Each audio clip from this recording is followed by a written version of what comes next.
GP2 makes its way to the glamorous Monaco Grand Prix. Sergei Sorokin takes pole ahead of the field, where rival Pierre Gasly is just behind. Both Dam's cars look competitive, while Matsushita looks to be having a hard time around this weekend. Without GP3 coming here, it will be a less grippy track than normal. Now, for the GP2 feature race.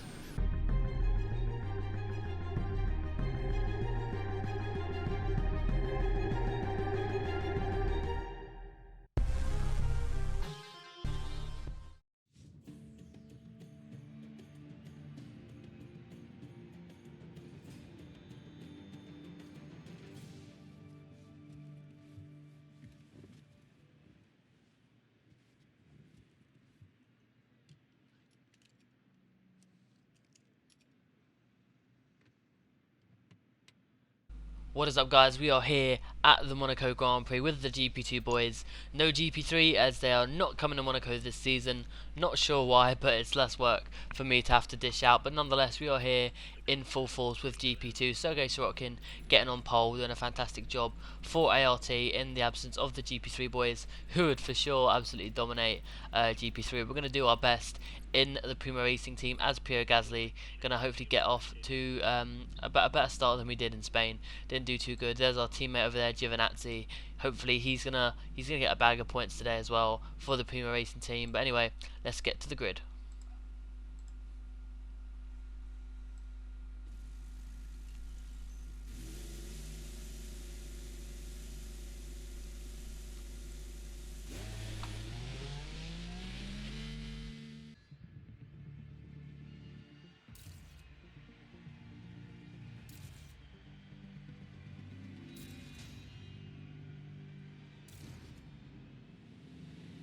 Giovinazzi has it all to do from P12. We're sitting pretty in P5.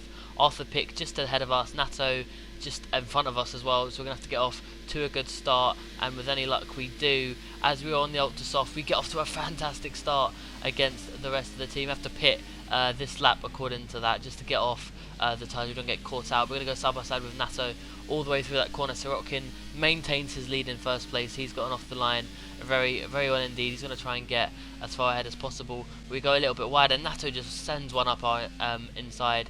He's still gonna fight us, but we're gonna bustle him out of the position, and we're gonna make an outrageous dive bomb on Sergei Sorokin for the lead. So that means we are going to come into the pits on first lap in the lead, which is obviously what we want. Round here, it's very hard to overtake, but we did make that look easy as we just kiss the barrier with our rear tyre. But nonetheless, we are in possible first place depending on the pit stops, if we get held up, etc., or anything like that. We do get held up actually. I'm not sure who that is. We can probably have a look. It was Gio, so that's not good for us. That was the last thing we actually wanted, was to be held up by who in the pit. So we're probably going to lose time to Sorokin, who was right up our back end coming into the pit lane. But we get out fairly clean air, P12. Obviously all the other cars have got to pit, plus the cars that probably doing a bit of a different strategy, but nonetheless we are now on to lap 3. You can see we've got Nato ahead of us with, I believe that's Alex Lynn, and we're going to dive down Nato's inside. Very audacious move, but he's going to be pushed up against the barrier, so we're going to have to look elsewhere, as we're actually going to go for a little cheeky cut there just to see if we can make the move.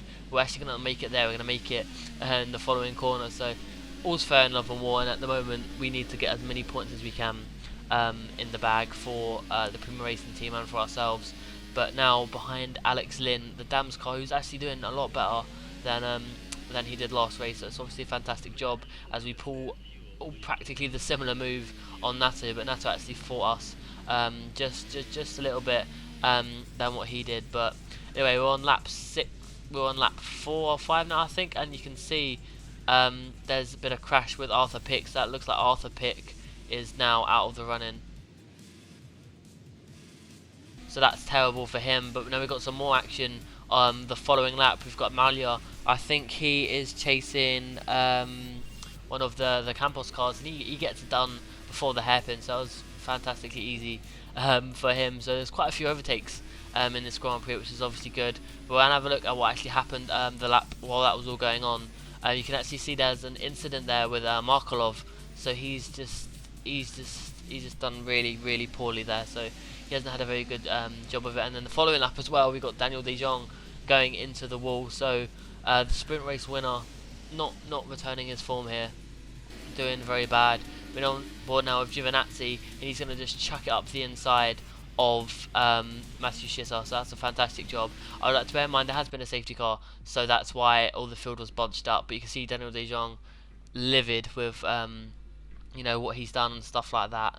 So it was tragic. As I said, there was a safety car. There was 2 safety cars for them incidents. I cut them out because nothing else happened on the restart and such as that. But I think we're actually on a restart now, if I'm not mistaken.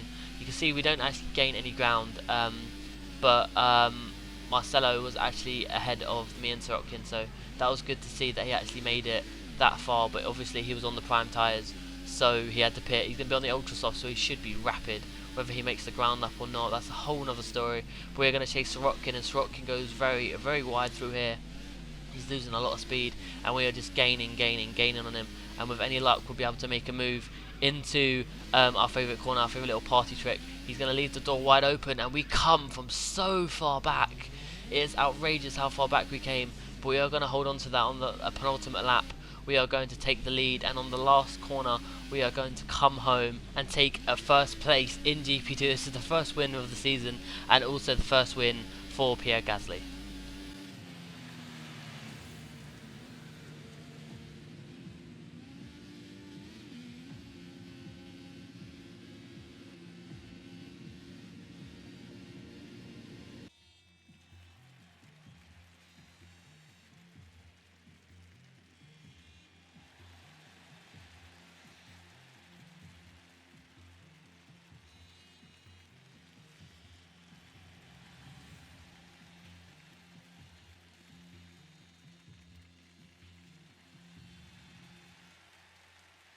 Pierre Gasly takes his first win in GP2.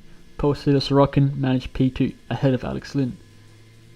Arthur Pick again starts from the back after retiring his car. Giovinazzi starts ahead of Matsushita. Mitch Evans starts in the reverse pole alongside of a second Dams car, Nicolas Lafiti.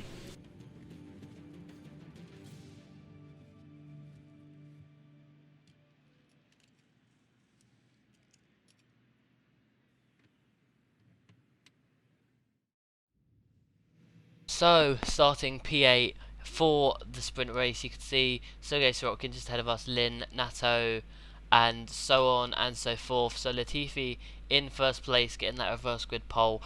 Sadly for our teammate Giovinazzi, he was in 9th place, so he could almost get that reverse grid pole, which obviously would have been a fantastic job for him, as well as ourselves. Arthur Pick obviously crashing out and stuff like that, so that's not good for him or any of the other lads, but nonetheless, we're going to do whatever we can to make sure we can get, if we can get a decent amount of points, that's fantastic. Podium, awesome. A win in the sprint race as well as the feature race, and that's just phenomenal.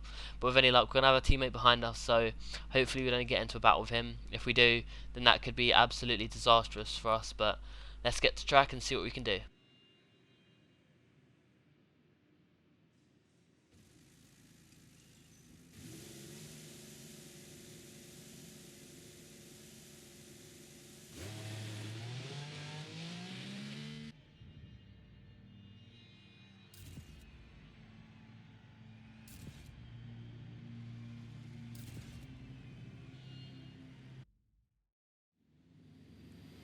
Sitting on the grid, waiting for the lights to come on. We've got Sorokin to our right, Lynn sitting ahead of us, then followed by Nato. So very similar to what was happening in the feature race. But we get off to an alright start.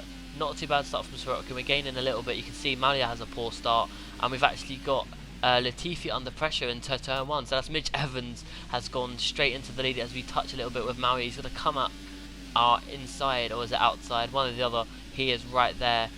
He's just going to battle us for position. We get past Sorokin and Giovinazzi. Giovinazzi and Sorokin actually having an awesome battle right there, but nonetheless, it's a fantastic overtake by ourselves and everyone else. That's an awesome job by the Prima team to actually get past both of the ART cars.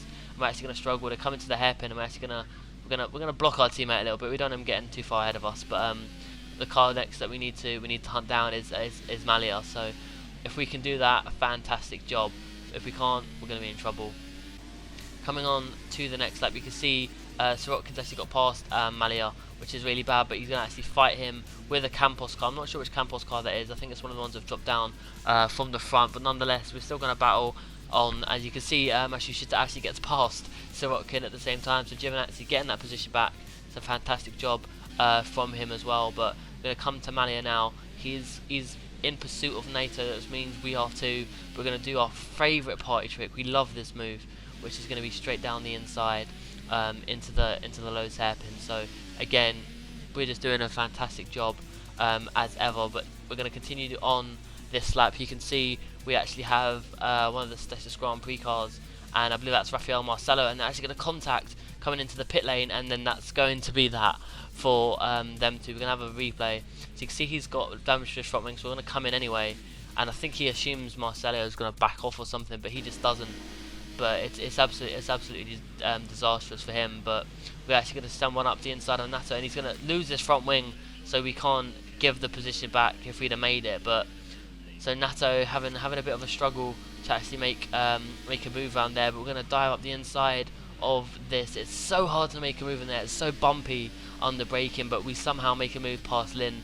That is us up into P4. But while this was going on, there was some chaos behind us in the tunnel and just outside the tunnel. So first thing we've got going in, we've got Matsushita going into the side of one of the, I think that was the Status Grand Prix cars. When I look on board with him and see what happens, he goes past two cars, almost three, and he just ends up losing it under braking. Like I said, it is so difficult under braking there. But so we're going to have a look at what happened before this. So you can see all the cars going. There's actually I believe that's a Rapax with damage, and he actually is going to collect the barrier.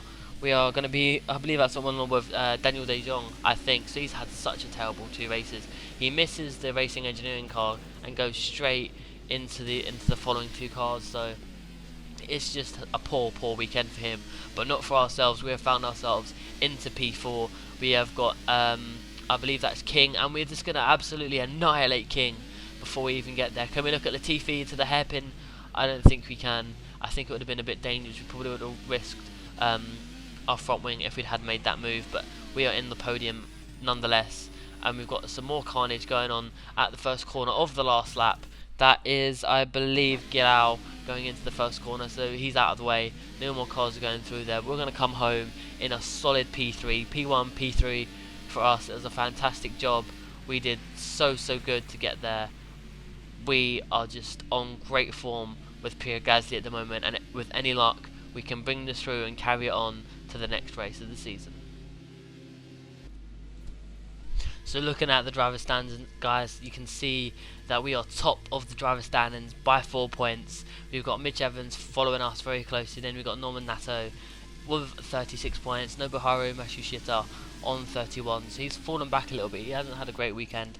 Luka Chihoto not having the best weekends either. But Sergei Sorokin, he's slowly clawing his way back. He only seems to be good in one of the 2 races that we have, so that's not very good for him. Arthur Pick staying on 22 points, having an abysmal 2 races again. So 3 out of 4 races he's been really bad. Alex Lynn doing very solid, actually getting on the board. 21 points in 1 weekend is actually very good. So if maybe he'd have done good in Spain, you know, we'd have seen him up there. Daniel De Jong having a terrible weekend. Giovinazzi, your teammate, getting the job done for us. Nicholas Latifi again doing pretty good in his weekend. It's his first podium in GP2. We're going to look at the constructors now. You can see we are leading the constructors by 7 points, if my maths is correct. Yes, that's right. Anyway, ART following on 54. Racing Engineering closing them up very quickly with two good results in both races with their drivers. Campos Racing hanging on to Racing Engineering. They're doing pretty well. Dams, they're going to be right up there towards the end of the season, battling for constructors for sure. Rapax kind of falling down a little bit. Trident again, not having a great weekend, only scoring barely any points. MP Motorsport not doing too bad. Russian Time still on 4, and Status Grand Prix, he will be out of the sport for the next GP2 race and will be replaced by Carling. Hopefully they can do better, and then obviously Arden International on 0 points. Well, that's been this race, guys. I hope you've enjoyed it. Monaco being very difficult. Obviously, we've got the Formula 1 race next, which is going to be very interesting with Max Verstappen and the Red Bull. The Red Bull's being good with downforce. But anyway, until the next video, guys, I'll see you then. Goodbye. Again, Hamilton's muscled his way through. Rosberg's going to go and defend his line. He's going to pull over to the right, and I think Hamilton's going to defend it as well. He's going to go for the attack, and they both do almost a similar to move.